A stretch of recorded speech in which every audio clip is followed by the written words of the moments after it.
en novembre 2019, je disais notre économie n'était jamais aussi florissante et qu'est-ce que ça sera le prochain? Je n'imaginais pas, c'était avant qu'on parle justement de la Chine avec le Covid, mais c'est vraiment un changement, cette notion de digital.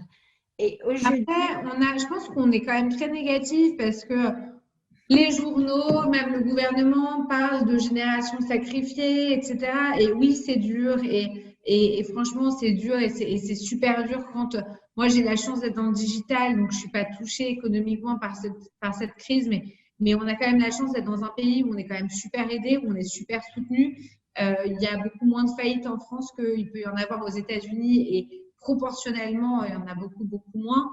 Et que ça, on oublie quand même de se dire que on est dans un pays là où on est soigné gratuitement. Ils ne choisissent pas entre un riche et un pauvre pour prodiguer des soins à des patients. On a été super aidé avec le chômage partiel et on l'est toujours. Donc oui, c'est pas à la hauteur de la fermeture des magasins, mais c'est quand même vachement mieux que rien. Et puis, en fait, euh, il y a toujours eu des crises en fait. Donc celle-là, elle est un peu exceptionnelle, mais je veux dire, avant, par exemple, mon beau-père que j'adore, quand il est né, c'était en plein milieu de la guerre 39-45. Bah ouais, en fait, c'est à mon avis, les gens à cette période-là, ils voyageaient pas comme ils voulaient, ils se demandaient ce qu'ils allaient manger, c'était compliqué. On a eu de la chance, on a de la chance d'être en France où on est quand même super protégé, où il n'y a quand même pas eu de guerre, en tous les cas dans notre pays, avec des gens qui détruisent notre pays depuis 45. Donc c'est quand même une chance vraiment qu'on a. Et on a quand même une économie qui est plutôt stable. Donc en fait, qu'il y ait des entreprises qui disparaissent et des entreprises qui apparaissent, c'est le propre de l'économie. Et souvent, alors là encore une fois, je fais très attention parce que évidemment que en fait, quand tu disparais parce que ton commerce a été fermé, c'est terrible et personne n'aurait pu l'anticiper, ça c'est sûr. Mais après, quand on regarde des gros groupes parce qu'il n'y a pas que les il y a pas que les petites entreprises qui disparaissent, il y a aussi des gros groupes. Bah, c'est des groupes qui n'ont pas forcément fait les bons choix, qui justement ont été trop politiques et pas assez tournés vers l'action. Et, euh, et voilà, et de toute façon, c'est le cycle de la vie. D'ailleurs, moi, j'avais été assez marquée parce que aux États-Unis, j'avais visité le siège de Facebook et ils avaient au siège de Facebook, ils avaient une plaque d'une ancienne boîte tech. Et honnêtement, j'ai plus le nom en tête, mais pour le coup, c'était une boîte extrêmement connue, énorme, énorme, énorme. Et en fait, ils ont laissé cette plaque et ils ont mis Facebook à côté pour rappeler chaque jour à leurs salariés que la boîte pouvait disparaître. Et en fait, c'est ça. C'est-à-dire que les entreprises qui durent, c'est des entreprises qui n'oublient pas que sans se réinventer, on meurt. moi, je suis fière d'avoir compris parce que moi, j'étais une femme dirigeante avec un côté masculin et d'ailleurs, il y a 4-5 ans, j'ai réalisé que ma mère m'a donné très peu de codes féminins que j'apprends avec des femmes aujourd'hui, avec leurs difficultés.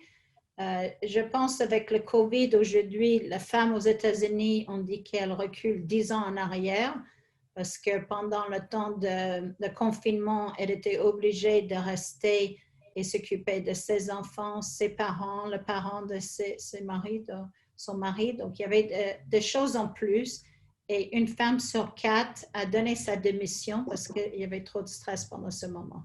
Tu as raison, en France, on a beaucoup d'opportunités. Aujourd'hui, les crèches sont ouvertes, les écoles sont ouvertes. Donc, ça a beaucoup soulagé les familles et puis également les différences sociétaires. Justement, c'est une question que quelqu'un a dit. Est-ce que tu avais beaucoup de mentors pour t'aider dans ta vie externe de ta famille? Mes plus nombreux mentors étaient extérieurs à ma famille et c'est grâce justement aux associations comme Wire, mais comme beaucoup d'autres, où j'ai eu la chance de rencontrer des gens qui m'ont inspiré, qui m'ont conseillé, qui m'ont alloué du temps et qui m'ont permis de devenir qui je suis aujourd'hui, quoi. Et je pense et j'espère que je continuerai et que je pourrai, pardon, moi aussi aider d'autres personnes à évoluer comme j'ai eu la chance d'avoir des mentors. Je serais ravie d'aider d'autres à grandir.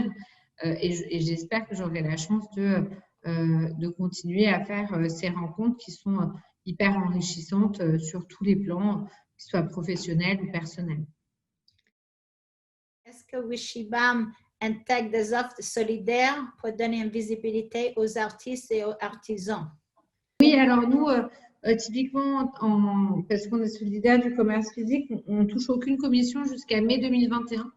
Donc, dès qu'il y a du chiffre d'affaires généré par la plateforme, ça rentre directement dans le chiffre d'affaires du commerçant. Et après, effectivement, on intègre à la fois des artisans, des enseignes, des indépendants, des franchisés, des libraires, du prêt-à-porter, de l'alimentaire. Enfin, en fait, l'idée, c'est de créer ce miroir digital du centre-ville ou du centre commercial et de permettre à chaque corps de métier d'être représenté. On arrive presque au bout. Il est 56, donc je sollicite tout le monde de s'inscrire sur le site web wire.eu. On a des femmes audacieuses, donc restez audacieuses. N'oublie pas de ramener d'autres femmes, de leur parler du site, parce que aujourd'hui, Wire est toujours la seule plateforme qui rend des femmes inspirantes, visibles. Donc, en attendant qu'on nous parle de nous dans tous les magazines et dans toutes les plateformes, donc je remercie aussi, on a Imowi qui nous avait aidé aussi dans la publication, donc je remercie. Et puis, je vous remercie toutes les femmes et surtout, plus important, d'être solidaires. Et comme Charlotte, tu disais tout à l'heure, toi, tu as eu des femmes ou des mentors qui ont pu t'aider à grandir dans ta carrière et tu es dispo pour aider les autres femmes. Donc, pensez surtout avec notre économie, comment on peut augmenter et le pousser et de le faire grandir par notre solidarité.